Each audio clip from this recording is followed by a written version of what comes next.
오늘 하나님께서 우리에게 주시는 말씀은 시편 128편 1절에서 6절까지 말씀입니다. 제가 봉독해 드리겠습니다. 여호와를 경외하며 그의 길을 걷는 자마다 복이 있도다. 내가 내 손이 수고한 대로 먹을 것이라. 내가 복되고 형통하리로다. 내 집 안방에 있는 내 아내는 결실한 포도나무 같으며 내 식탁에 둘러앉은 자식들은 어린 감람나무 같으리로다. 여호와를 경외하는 자는 이같이 복을 얻으리로다. 여호와께서 시온에서 내게 복을 주실지어다. 너는 평생에 예루살렘의 번영을 보며 내 자식의 자식을 볼지어다. 이스라엘에게 평강이 있을지로다. 아멘. 담임 목사님 나오셔서 하나님을 경외하는 가정이라는 제목으로 말씀 주시겠습니다.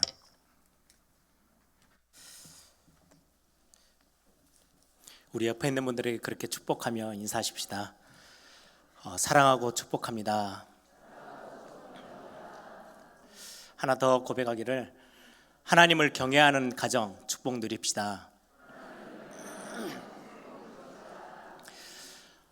우리 지난주에는 참 감사하게 40주년, 교회가 40년 동안 여러 가지 많은 굴곡이 있지만 하나님의 은혜 속에서 걸어왔던 것들을 감사하고 하나님을 높여드리는 감사 예배, 또 함께 은혜를 나누는 교제 시간들을 가졌습니다. 보니까 이제 뒷이야기를 들어보니까 이제 순서 중에 제일 앞에 있었던 순서가 이제 40년부터 35년까지 교회 다니셨던 우리出석했던 분들, 되게 제일 오래된 분들이죠. 제가 전에 한번 스태프들에게 물었어요. 왜 35년으로 잘랐냐 그랬더니 30까지 하면은 너무 많아가지고 무대에 다 서기가 힘드니까 35년까지만 했대요. 그랬더니 이제 33년 되신 분, 32년, 1년 된 분들이 왜 나는 안 세웠냐 그런 이야기를 들으면서 그러니까 서로 이제 조금 더 오래 되신 분들이 고작 32년 다녀놓고 뭔 큰 소리냐 성도님들 사이에 그런 오고 가는 이야기들이 참 많았다고 제가 이야기를 들었어요. 어떤 분들은 이제 무대, 그런 어떤 너무 소중한 무대 서고 싶으셨겠죠. 저는 이제 반대로 그런 이야기를 들으면서 너무 감사했던 거는 한 교회 20년, 30년, 40년을 어떻게 보면 우리 인생 전체잖아요. 한 교회에서 흔들리지 않고 신앙 고백하며 예배하며 교회를 지키고 세웠던 성도님들이 많다라는 거는 정말 이 에일교회가 정말 복을 받았구나, 하나님이 참 많은 축복을 주셨구나 라는 생각을 하게 됐어요. 그 교회에서 제가 목회자로 헌신하고 섬길 수 있는 게 얼마나 감사한지요. 우리 성도님들의 헌신과 기도가 교회를 이렇게 든든히 세웠습니다. 많은 소식들이 들려오기를, 어떤 교회는 교회 성도님들이 많이 나갔대요, 많이 흔들린대요, 이런저런 이야기들을 참 많이 듣지만 40년을 꾸준히 신앙을 이곳에서 자녀를 키워가면서 또 교회를 섬겨가면서 헌신해 주신 많은 성도님들, 그 기도에 배경됐던 성도님들의 얼굴 하나하나가 많이 기억이 났습니다. 여러분들 앞으로 또 다시 우리 교회가 이제 100주년 이렇게 하면은 대단한 역사 속에 들어가겠죠. 그냥 단순하게 교회가 그냥 하루하루를 그냥 끌고 가는 게 아니고 진짜 많은 응답과 증거들이 풍성해 있는, 그래서 우리 자녀들이 그걸 보면서 야, 교회가 이런 거구나, 교회다운 교회는 이런 거구나, 이렇게 배울 수 있고 알 수 있는 교회가 되도록 여러분들이 계속해서 기도해 주시면 감사하겠습니다. 이토록 교회는 하나님이 주신 선물입니다. 누군가가 대단한 사람이 일어나가지고 교회를 탁 세우고 가는 게 아니고요, 엄청난 훌륭한 목사님이 교회를 섬겼더니 교회가 대단했구나, 이게 아니고 교회는 하나님의 선물입니다. 하나님이 교회는 직접 세우셨어요. 그토록 예배하는 공동체로, 언약을 붙잡고 전달하는 공동체로, 복음을 가지고 누리는 공동체로 교회라는 응답을 하나님이 허락하셨는데요, 이건 교회는, 이 땅의 교회는 굉장한 선물입니다. 이 교회가 있었기에 내가 살고 우리 가정이 살고 우리 후대가 살 수 있는 거고요. 교회가 있는 거, 우리 지난주 말씀 설교 들으면서 여러분들 같이 함께 아멘 했죠. 교회가 세워져 있는 것 때문에 나라도 살게 됩니다. 시대가 바뀌게 됩니다. 이게 교회의 축복인데 하나님이 이런 교회를 우리에게 허락하셨어요, 선물로. 마찬가지로 교회를 하나님이 직접 세우신 것처럼 가정 역시 하나님의 선물입니다. 어쩌다 보니까 내 눈에 든 여자 만나고 남자 만나서 살다 보니까 가정이 됐다. 그렇지 않습니다. 가정은 하나님이 주신 선물입니다. 이걸 발견하는 날 우리는 진짜 축복을 확인할 수 있게 되는 거죠. 제가 오늘 메시지를 준비하면서 5월 달은 보통 이제 가정의 달 이렇게 해가지고 여기 안에 뭐 어린이 주일부터 어버이 주일, 지난번에도 말씀드린 것처럼 우리 한국은 한 번으로 끝날 수 있어요. 어버이 주일 이렇게 하니까. 미국은 보니까 5월 달은 어머니 날이 있고 6월 달 되니까 아버지 날 이렇게 두 번을 또 챙겨야 되더라고요. 우리는 한 번에 다 끝낼 수 있어요. 5월 달 안에 다 들어있으니까. 가정을 향한 우리가 평생 365일 내내 가정을 생각하고 기도해야 되겠지만 특별하게 5월 달은 그런 많은 특별한 날들이 들어있기 때문에 우리가 더 가정을 향해서 기도 제목을 붙잡는 시간들로 삼는데요.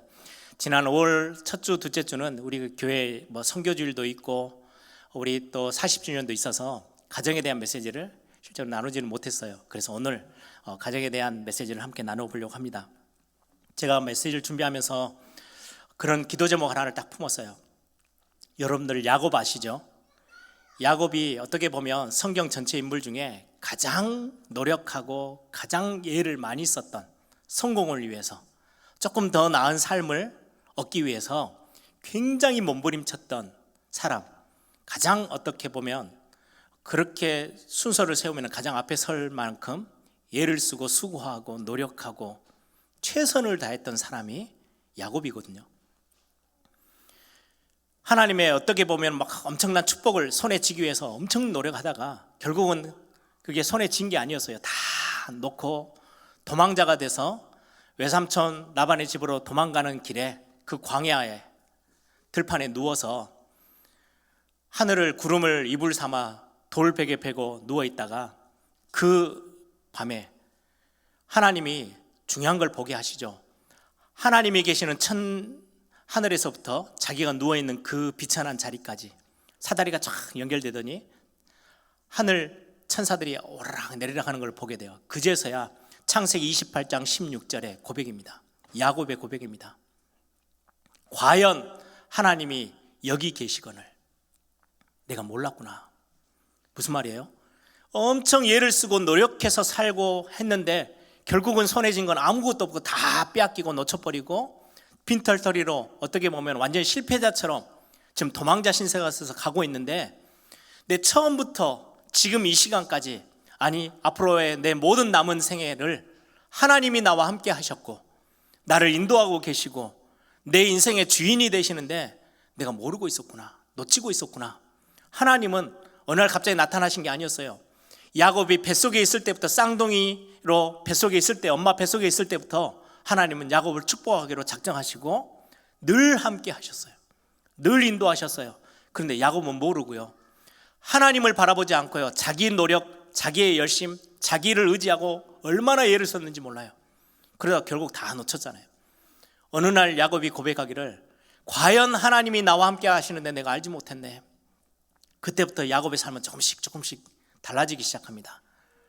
저는 오늘 이 메시지를 준비하면서 야곱의 고백처럼 우리 이 자리에 있는 모든 우리 성도님들이, 특히 부모된 자들이 우리 가정에 하나님이 함께 하시는데 내가 몸부림친다고, 우리 두 부부가 열심히 밖에 나가서 막 엄청난 일을 하려고 애를 쓴다고 우리 가정이 행복해지고 더 나은 삶을 살게 되고 축복을 하고 성공하는 게 아니구나. 하나님이 우리와 함께 계시는 거구나. 하나님이 우리 가정의 참 주인 되시는 거구나. 이분을 바라봐야 되는 거구나. 이제는 내가 몰랐는데 이제는 내가 이 하나님을 붙잡아야 되겠구나 라고 고백되어지는 그런 예배, 오늘 말씀이 되기를 소망하면서 기도하면서 말씀을 준비했습니다. 이 응답이 오늘 저와 여러분의 모든 가정에 임하는 시간 되기를 바랍니다. 우리는 참 많은 복을 누리고 또 더 나은 삶을 원하죠. 그런데 성경은 우리에게요, 가정이 누려야 될 복에 대해서 설명하고 계세요. 오늘 시편 128편이 그러한 내용입니다. 그래서 여러분들 오늘 시편 128편 말씀을 짧은 구절이지만 들으시고 같이 함께 묵상하시면서 여러분들의 가정을 두고 꿈꾸고 그림 그리고 소망하고 기도하시기를 바랍니다. 성경에서 말씀하는 가정이 누려야 될 복, 당연히 가정이 놓치지 말고 붙잡고 있어야 될 복이 어떤 거냐 성경은 말씀합니다. 여러분들 2절을 보시면은요, 우리 인생의 가장 소중한 행복은 무엇입니까? 뭐가 행복입니까? 많은 거를 소유하는 거요? 그것도 행복이겠죠. 없는 것보다 많은 게 더 행복한 거니까요. 그런데 오늘 성경은 2절에 뭐라고 말씀하느냐? 내 손이 수고한 대로 먹을 것이라. 내가 복되고 형통하리라.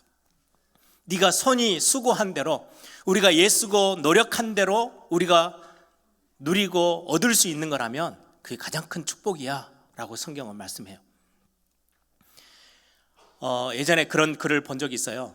미국 남부에 작은 교회를 거의 한 40년, 50년을 꾸준히 섬겼던 어떤 성도님의 고백인데, 그 마을에 어느 날 다들 농사 짓고 시골이니까요, 농장을 운영하면서 이렇게 살던 그 동네 마을 사람들인데, 어느 날 한 집이 땅을 파다가 석유가 나온 거예요. 그러니까 너나 나나 할 것 없이 온 동네 사람들이 자기 땅을 다 팠어요. 근데 여기저기서 석유가 막 터져 나오는 거예요. 돈을 얼마나 많이, 갑자기 생각지도 못했던, 진짜 세상 사람들이 좋아하는 단어죠. 일확천금. 어마어마한 돈을 만지게 됐어요. 그러니까 이 돈이 생기니까 더 이상 시골 구석에서 살 이유가 없잖아요. 다 도심지로 엄청난 집, 차 다 구해가지고요, 다 나갔어요. 그런데 딱 한 집, 그 석유가 여기저기 다 터지는데 자기 집 앞에서 딱 멈췄대요. 아무리 파도 안 나오는 거예요. 뭐 돈이 없으니까 그냥 자기네는 40년 넘게 그냥 한 지역에서 농사 짓고 농장 일을 하면서 그 교회를 계속해서 섬긴 거예요. 근데 나중에 목사님께 그런 고백을 하는 거예요. 이게 정말 축복이었다고. 왜냐니까 그렇게 일확천금이 생겨서 나갔던 대부분의 가정들이 다 깨어졌대요. 이혼하고 자녀들은 마약으로 또 이런저런 많은 사건 사고에 휘말려서 어려움을 당하는 소식들을 다 들으면서, 아, 이게 갑자기 우리가 뭔가 내가 수고하지 않았는데 생기는 이런 것들 때문에 그걸 바라고 사는 거는 복이 아니구나 알게 됐대요. 예, 성경은 그렇게 말씀해요. 네가 손으로 수고하고 얻었던 그게 복이야. 수고한 대로 얻을 수 있는 게 복이야. 반대로 수고했는데도 얻지 못하는 건 굉장히 비참하고 불행한 거죠. 우리 대한민국도 많은 정치인들, 지난 우리 대선 때 막 후보들이 막 외쳤던 단어가 뭐예요? 공정한 사회, 공정한 나라. 일한 만큼 벌 수 있고 예쓴 만큼 내가 누릴 수 있는 나라, 그게 좋은 나라다라고 이야기하는데, 그 말은 지금 현실은 그렇지 않다는 거죠. 있는 사람이 더 많이 가지고 노력했는데도 전혀 얻지 못하고. 근데 성경은 말씀합니다. 너가 수고한 대로 하나님이 복을 주시면 너가 수고한 대로, 손이 수고한 대로 먹고 누릴 수 있어. 그게 복이야 라고 성경은 말씀해요. 그래서 일확천금을 노리고 뭐 로또를 하고 복권을 하고, 이거는 굉장히 위험해요. 성경은 그렇게 가정에게 그 축복을 말씀하고 있지 않아요. 네가 손이 수고한 대로. 그래서 여러분들 기도하세요. 우리의 자녀들이 애쓴 만큼 누리고 얻을 수 있도록, 우리 부모가, 엄마 아빠가 애를 쓰고 노력한 만큼 하나님이 주신 복을 누릴 수 있도록. 멍하니 있었더니 갑자기 하늘에서 뭔가 돈덩어리가 떨어진다? 아니요, 그건 축복이 아니라고 성경은 말씀하는 거예요. 그래서 이 바로 앞에 있는 성경 시편 127편에 굉장히 이 부분을 드러내 보여주는 내용이 하나 있습니다. 127편 앞에, 바로 앞에 1절을 한번 보세요. 여호와께서 집을 세우지 아니하시면 세우는 자의 수고가 헛되며, 여호와께서 성을 지키지 아니하시면 파수꾼의 깨어 있음이 헛되도다. 여호와께서 집을 세우지 아니하시면, 내가 집을 세우고 좋은 집으로 엄청난 뭔가를 가지고 열심히 노력해서 세웠는데 그건 다 헛된 거래요. 지금 이 고백을 누가 하고 있는지 아세요? 솔로몬이 하는 거예요. 대부분의 시편은 다윗이 지었는데 시편 127편은 솔로몬이 지은 시예요. 솔로몬은 부귀영화를 다 누려봤던 사람이잖아요. 엄청난 궁궐에서 살며 금은보화로 치장되어 있는 모든 곳에서, 그런 침대에서, 그런 집에서, 그런 식탁에서 먹고 잤던 솔로몬이 하는 말입니다. 결론적으로 가보니까 하나님이 여호와께서 집을 세우지 아니하시면 그 세움은 헛된 것들아. 내가 아무리 애를 쓰고 노력한다고 되어지는 게 아니야. 여호와 하나님이 복을 주셔야 그 집이 복을 받는 거야. 그래서 2절에 그렇게 솔로몬이 고백해요. 너희가 일찍 일어나고 늦게 누우며 수고의 떡을 먹음이 헛되도다. 새벽같이 일어나서 돈 벌기 위해서 열심히 뛰고 직장생활하고 사업 현장에 막 뛰어다니고 밤늦게까지 일을 했는데 그 수고의 떡이 여호와께서 세워주시 아니하시면, 하나님이 복을 지켜주지 아니하시면, 저와 여러분의 가정을 하나님이 붙잡아주지 아니하시면 헛된 거야. 성경이 그렇게 말씀해요. 가장 큰 축복은 하나님의 복이 임해야 된다는 말씀이죠. 또 3절을 보세요. 내 집 안방에 있는 내 아내는 결실한 포도나무 같으며 내 식탁에 둘러앉은 자식들은 어린 감람나무 같으리로다. 여기에 포도나무가 나오고 감람나무가 나와요. 감람나무는 올리브나무, 중동 지역에 많이 살고 있는 심어져 있는 올리브나무를 이야기를 하는데요. 포도나무, 안방에 앉아있는 여러분들 아내, 여러분들 남편을 이렇게 슬쩍 보신 적 있으세요? 오늘 한번 가서 보세요. 보시면서 어떻게 보이는지. 성경은 하나님의 복을 받는 가정은 아내가 결실한 많은 열매를 맺은 포도나무 같을 것이다. 하나님 그렇게 축복할 거래요. 참 세상의 기준이 무섭죠. 저는 그 프로를 옛날부터 별로 안 좋아했습니다. 우리 한국에 뭐 미스 코리아 대회 뭐 이런 거 있잖아요.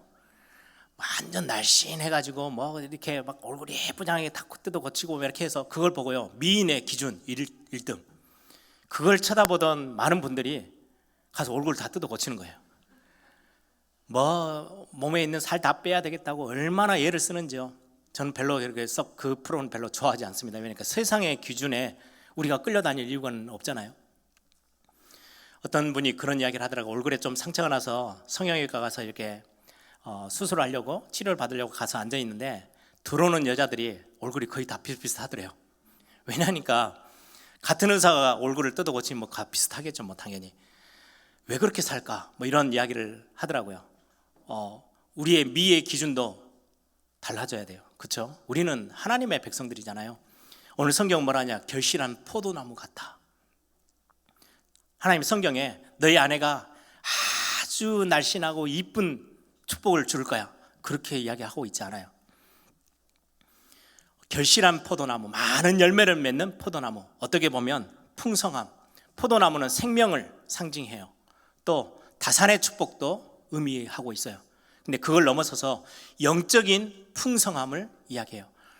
요한복음 15장에 나는 포도나무여 너희는 가지니, 예수님이 그 포도나무를 인용하시면서요, 굉장히 포도나무는 생명력이 있고 영적인 많은 풍성한 열매를 맺는 삶을 말해요.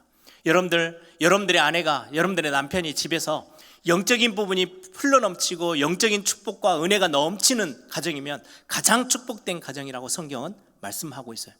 좀 몸매가 아이를 키우고 많이 낳고 또 키우고 하다 보면 집에 음식 아까우니까 식은 밥 처리한다고 더 많이 드시고 뭐 남은 음식 이렇게 하다 보니까 조금 몸이 이렇게 살도 좀 찔 수 있는데 성경은 그런 모습이 더 아름답대요.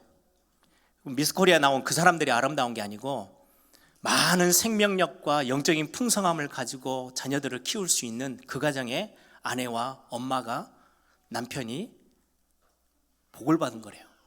그래서 여러분들 건강을 위해서 운동을 하세요. 그런데 뭔가 나는 세상의 기준에 이뻐지기 위해서 막 이상한 그런 게 안 하셔도 돼요. 우리 남편들 시선을 좀 바꾸세요. 그래서 집에 가서 몰래 이렇게 아내 뒷모습을 보시면서 저 모습도 아름답구나, 이렇게 여러분들이 인정해 주시고 축복해 주시기 바랍니다. 성경이 그렇게 말씀하고 있어요.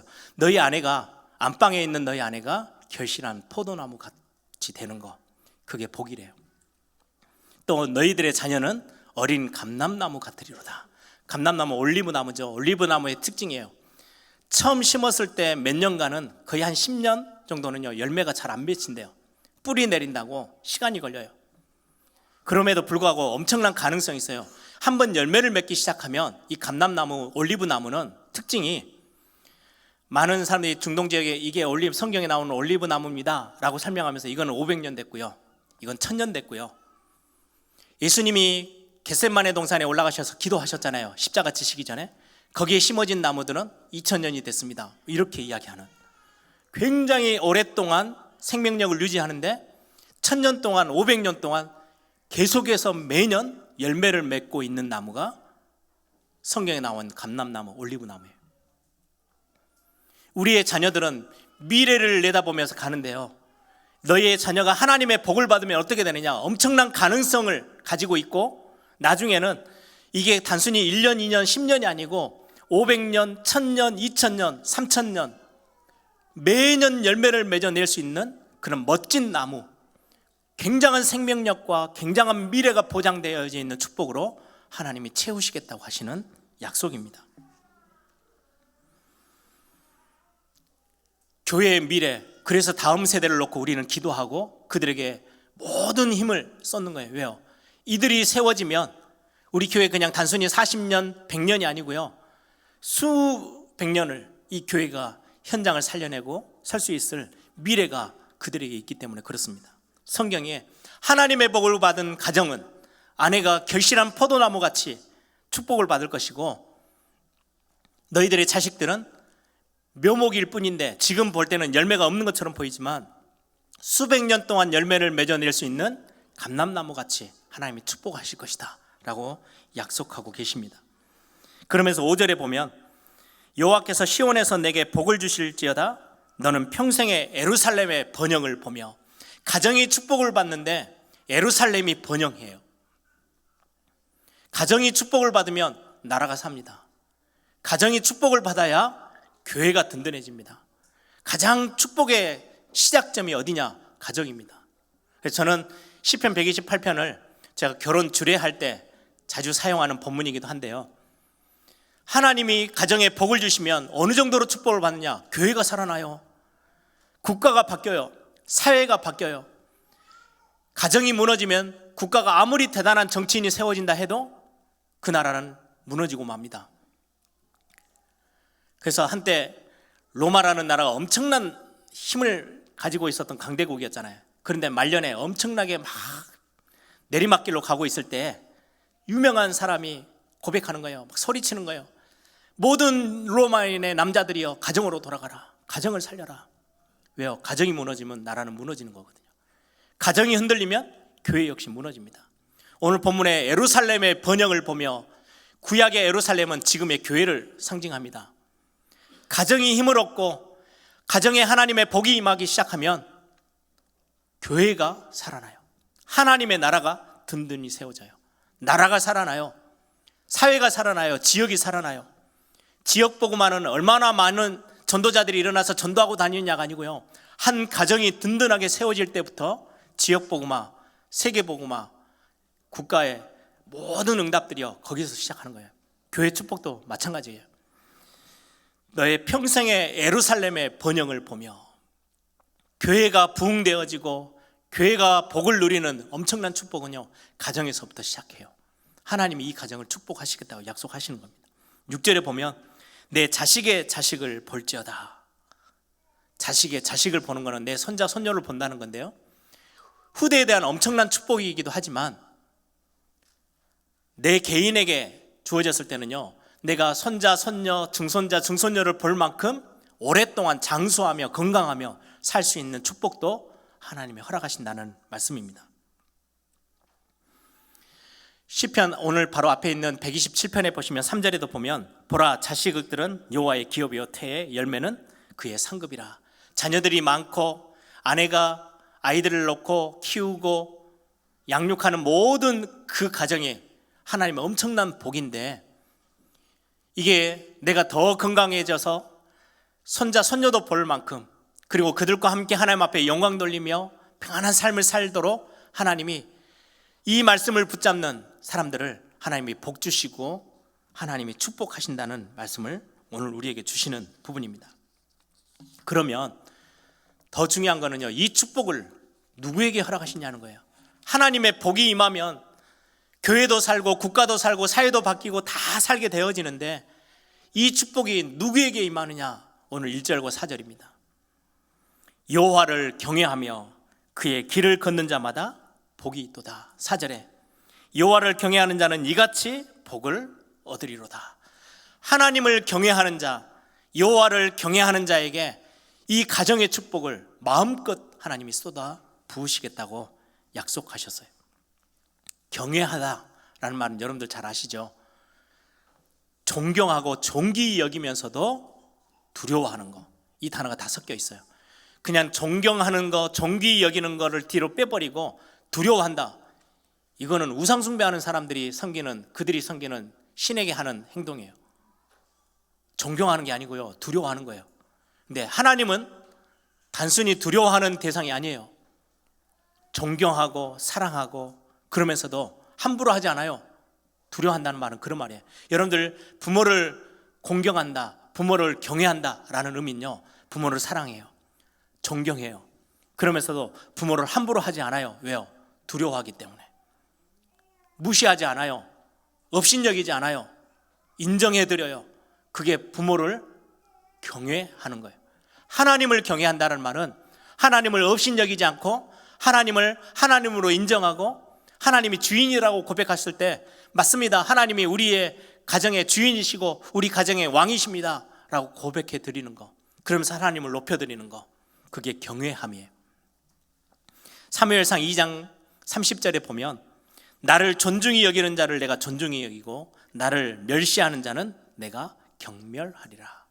하나님이 그렇게 말씀해요. 하나님을 경외하는 자를요, 마음껏 축복하시겠대요.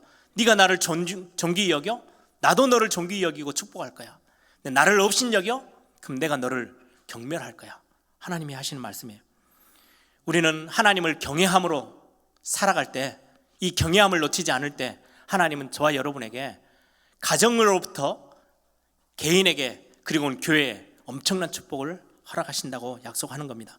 눈에 보이는 사람이 두렵습니까? 아니면 눈에 보이지 않는 하나님이 두렵습니까? 많은 한국교회 시작점에 있을 때 많은 순교자들이 났죠. 일제시대 또 공산주의 그런 어떤 전쟁의 시대 때 하나님을 두려워했지 사람을 두려워하지 않았던 많은 믿음의 선배들이 죽음을 앞에 두고 순교에 가면서까지 하나님을 경외함을 가졌던 나라가 우리 한국교회예요. 그래서 하나님이요, 한국교회를 이렇게도 축복하셨어요. 사람을 두려워하지 않아요. 눈에 보여지는 사람이 이런 거, 그 사람의 눈치 맞춰서 막 뭔가 막 잘해보려고 이렇게 하지 않고, 거기에 성공이 있지 않고 거기에 축복이 있지 않고 하나님이 축복의 주인공이 되시고 하나님의 축복의 주된 우리의 주관자가 되심을 고백하는 거, 그래서 그 하나님을 더 두려워하고 하나님을 더 높이 사랑하는 거, 그걸 보고 경외함이라고 합니다. 세상 것들 다 먼저 하고 그리고는 이제 영적인 거, 뭐 우리가 하나님을 사랑하는 거를 뒷전에 두는 게 아니에요. 하나님을 경외하는 거는요, 가장 앞에 하나님을 우선순위에 두는 거, 그리고 하나님이 가장 원하시는 것들을 내가 가장 원하고 그거를 가치 있게 보는 거, 이게 경외함입니다. 이 경외함이 최고로 드러나고 표현되어지는 자리가 바로 예배의 자리입니다. 여러분들이 일주일의 삶 중에 예배 시간이 가장 우선순위고 그게 가장 귀중한 시간이다, 하나님을 경외하고 있는 거예요. 이 경외함이 우리의 자녀들에게까지도 전달되어져요. 말로 전달되는 게 아니에요. 보여지는 거예요. 어제 제가 와이프하고도 이런저런 이제 설교 마무리하다가 이런저런 대화를 하는 중에 말로 가르치는 거는 한계가 있고 아이들이 잔소리를 가지고 삶이 변화되는 거는 거의 없어요. 엄마 아빠가 보여주는 것 따라서 바뀌어가요. 신앙의 유산도 그걸로 전달되는 게 거의 대부분이에요. 우리 어릴 때 그렇게 교육받은 게 많잖아요. 저도 마찬가지거든요. 가정예배 드린다고 앉아가지고 똑바로 앉아, 예배 그렇게 드리는 거 아니야, 눈 바로 떠, 성경 그렇게 읽으면 안 돼, 이렇게 하면서 교육받았어요. 근데 그렇게 하면서 제가 예배를 배웠냐? 아니에요. 아버지 어머니가 어떤 중심으로 예배하고 있는지를 어렴풋이 보고 듣고 지켜보면서요, 하나님을 사랑한다는 게 저런 거구나, 예배하는 사람의 모습이 저러해야 되는 거구나. 말로 배운 게 아니에요. 똑바로 앉아, 이렇게 해가지고 제가 예배를 배운 게 아니에요. 그땐 더 삐뚤어질 뻔했어요. 그래서 저는 우리 태영아 부모님들에게도, 우리 많은 어린이들을 키우는 우리 부모에게 부탁하죠. 교회가요, 흥이 나야 돼요. 아이들이 교회 왔을 때는요, 좀 뭐 사고도 치고 막 여기저기 뭐 깨트리기 해도요, 교회가 자기들의 놀이터가 되고 교회가 자기들의 행복한 터가 되면 그 아이들은요, 믿음이 들어가요. 어느 날 교회 왔더니 교회가 딱딱해요. 이건 하면 안 되고 저건 하면 안 되고, 그럼 교회는요 굉장히 경직되고 아이들에게는요 그 속에서 행복과 기쁨을 맛볼 수 없다? 어느 날 교회를 떠나게 돼요. 말로 예배를 가르치고 말로 교회가 뭐야? 이거는 아무 소용이 없어요. 교회가 행복하고 교회가 재미있고 교회 가는 게요 너무 신나요. 예, 그 아이들은 신앙을 절대 떠나지 않아요. 그러면 우리가 어떻게 해야 되는지 많은 생각들을 정리할 수 있겠죠. 여러분, 신앙의 유산을 남겨주는 거 이거는 말이 아니고 보여줌에 있어요. 이 보여줌은 뭘 보여주는 거예요? 하나님을 경외하는 마음.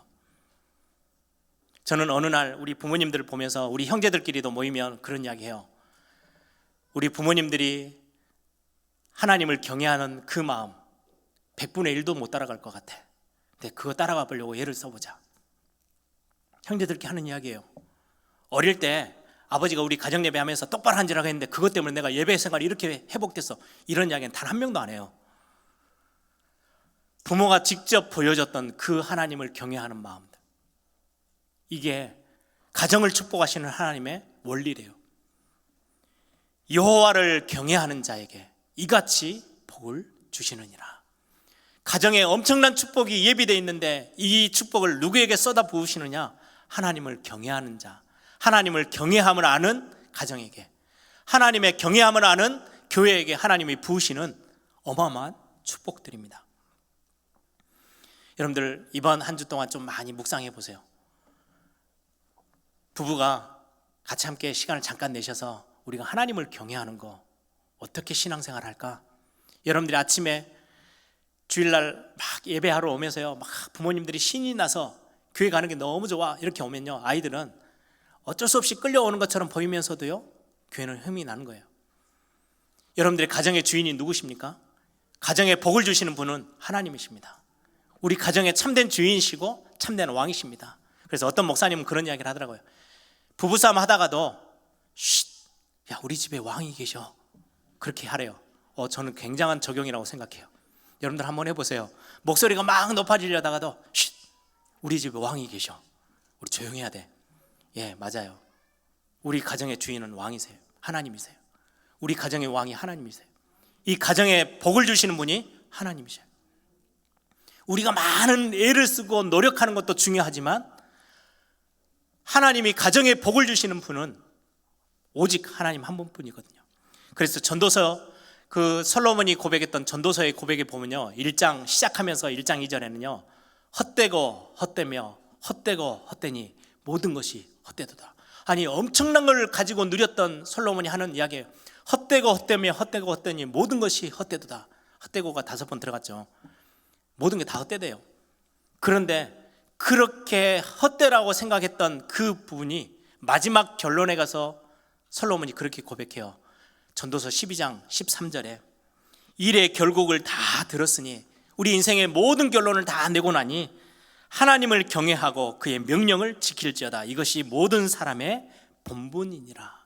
하나님을 경외하는 거, 내가 그렇게도 많은 일을 업적을 남기고 수고하고 노력했는데 복은 하나님으로부터 오는데 이 복의 근원이 하나님을 경외함에서부터. 솔로몬이 마지막 고백하는 거예요. 일의 결국 우리 인생의 마무리를 딱 지으면서 하나님을 경외하는 게 우리 인생의 본분이구나. 여러분들 이거 놓치지 마시고 오늘 이 말씀을 딱 붙잡기를 바랍니다. 한번 여러분들 자녀들과 함께 포럼하고 아내와 남편이 한번 포럼해 보세요. 하나님을 경외하는 게 어떤 걸까? 저는 할 말이 참 많아요. 왜요? 부모님을 통해서 본 게 있어요. 하나님을 경외함이 어떤 건지, 사람보다 하나님이 우선이었었던 거, 뭔가 막 열심히 뛰는 것보다, 문제를 해결하기 위해서 막 발버둥 치는 것보다 하나님 앞에 엎드려 기도하고 하나님이 이 가정에, 우리 교회에, 우리 현장에 이 문제를 해결하실 수 있는 유일한 분이 하나님이십니다라고 고백하는 그 고백들이 우리에게 하나님을 경외한다는 게 저런 거구나, 보게 했던 참 많은 축복이죠. 우리 에일교회가 우리 많은 40년, 이제는 앞으로 60년, 80년, 100년 가는 동안에 우리 중직자들이, 이 교회 안에 속해 있는 우리 가정의 어머니, 아버지들이, 자녀들이 볼 때 그래, 저게 하나님을 경외하는 거야, 이 교회를 통해서 보고 배울 수 있는 축복이, 저는 그거 소망해요. 과연 하나님이 여기 우리 집에 함께 계시는데 내가 모르고 내가 몸부림치고 내가 뭔가 나름대로 해보려고 애를 썼는데 아니구나. 가정에 복을 주시는 분은 하나님이시구나. 이 고백이 우리 모든 교회에 속해 있는 가정들 또 개인에게 고백되어지는 신앙이 되기를 소망합니다.